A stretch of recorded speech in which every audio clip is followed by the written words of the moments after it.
Hi, my name's Billy, I read books, and welcome back to my channel, Book Reading Billy, where today I've got a book haul for you. All in all, I've got 10 books, combination of fantasy and science fiction, and one thriller stroke spy thriller thing, I think. So, getting on with it, first of all, I have the first book in the series I've been wanting to read for quite some time. I see everyone reading this, everyone I see loves it, raves about it, and I want to get in on that, and that is Empire of Silence by Christopher Rocchio. Book number 1 of the Sun Eater series. That's doesn't look like a huge book, about 580 pages long, something like that.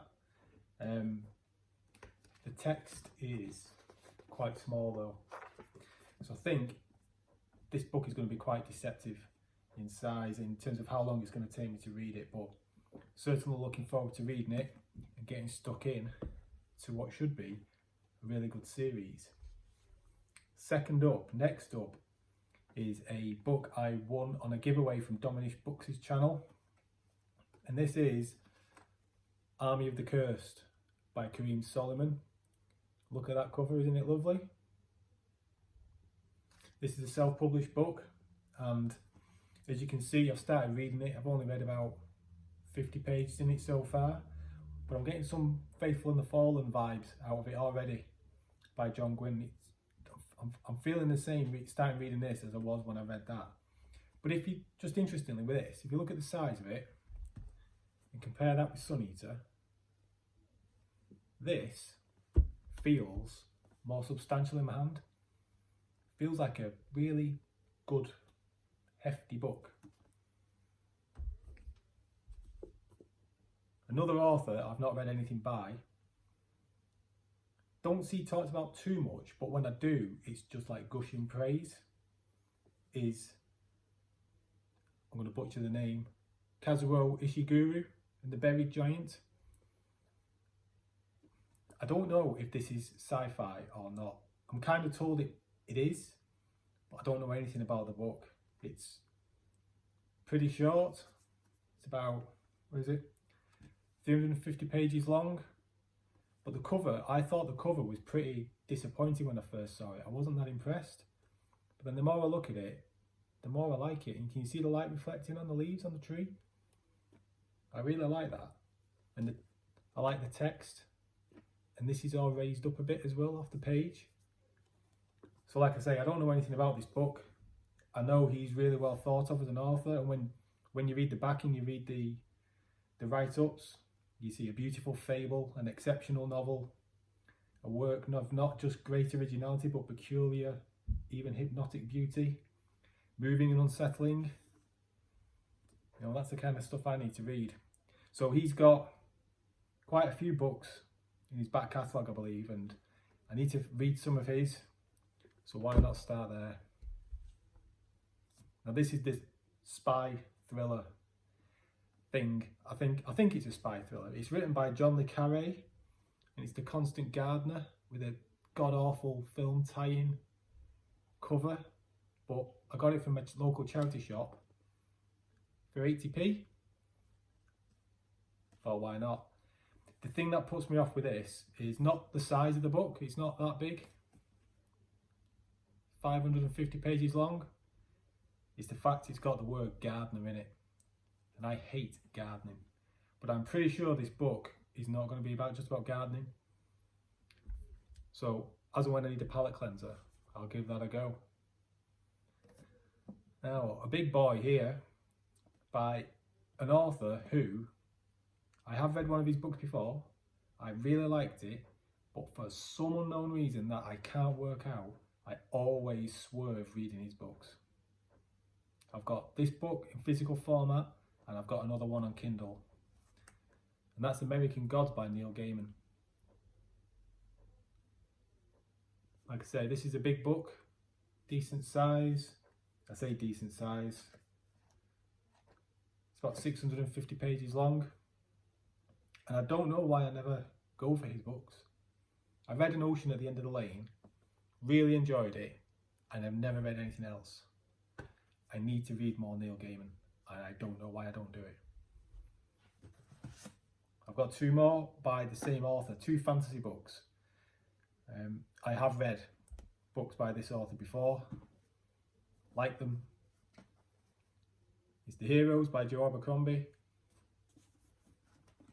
and Red Country by Joe Abercrombie. And look at those covers, aren't they just fantastic? They are lovely. These are book 2 and book 3 in his standalone trilogy that comes after the original First Law series, set in the same world.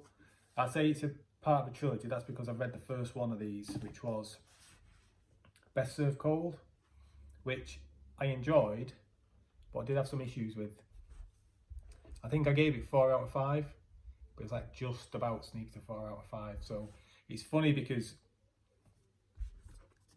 depending on who you listen to, some people with Red Country say it's their favourite one that he's done, and others say it's their least favourite. But it's quite short in comparison to Heroes. So I'll be interested to see what I think of it when I get to it. And the reason why I might not get to it all that soon is because of another author I've not read before with a big back catalogue of books that I just know when I start reading this, I'm going to love it. But it's a case of where do you start? It's science fiction. I'm dipping my toes into science fiction more and more, so it's like, where do you start with this? And it's Alistair Reynolds and House of Suns. Again, not a massive book. 460 pages, but small text as well, a bit like Sun Eater. So I just think I pretty much know the minute I start reading Alistair Reynolds' work, I'm gonna love it and I'm gonna dive in.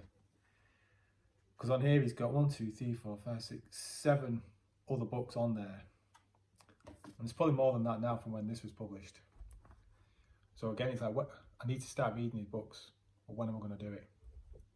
When am I going to do it? Especially when I've got 2 books here by another sci-fi author I've not read from another big series. Except the thing with these is, as you will see in a second, is the covers are bloody awful. The Player of Games by Ian M. Banks and Use of Weapons. And these are part of the Culture series. I understand these are 10 books. 10 books in these series. You don't have to read them in order. You can pick and choose. I think that these are books 2 and 3, but God, those covers are really unappealing. I got them off eBay. All reduced in price. But interestingly, with the Player of Games, is inside of it a note. And it's a note from someone called Chris, who in 2012 decided to get everyone who he knows the same book as a Christmas gift because people have a bad idea of science fiction. And on the bottom of it, he's got his email address for people to get in touch with him to tell him what they think of his book. So I might let him know. I might say, hi Chris, thanks very much, I picked up your book. It was a really good idea for a Christmas present, that, but next time, if you think people aren't keen on science fiction, get books with better covers. Because people do judge books by the covers, just like I'm doing now, because that would be my favourite one of the 2. If I had to choose, that would be my favourite cover because it's got a spaceship, it's got like Niagara Falls, it's got some futuristic cities sat on the top of, or buildings sat on the top of Niagara Falls. Whereas Use of Weapons has got the mastermind chair, a revolver, and some massively overpowered gunship or something behind it. Yeah, you know, not the best. But these books, they're not massive, as you can see, about 300 pages long each. It's 10 of them. I'm told the first book in the series, which I have on Kindle, isn't the best. So I'll have to start one of those. But as you can see, with all these other books I've got, all these other series I want to get to, I don't know which one I'm going to start first. But anyway, I hope you like those books. Have you read them? Let me know which one you think I should read next. Out of those sci-fi series in particular, Alistair Reynolds, Ian M. Banks, Christopher Rocchio, who should I start with?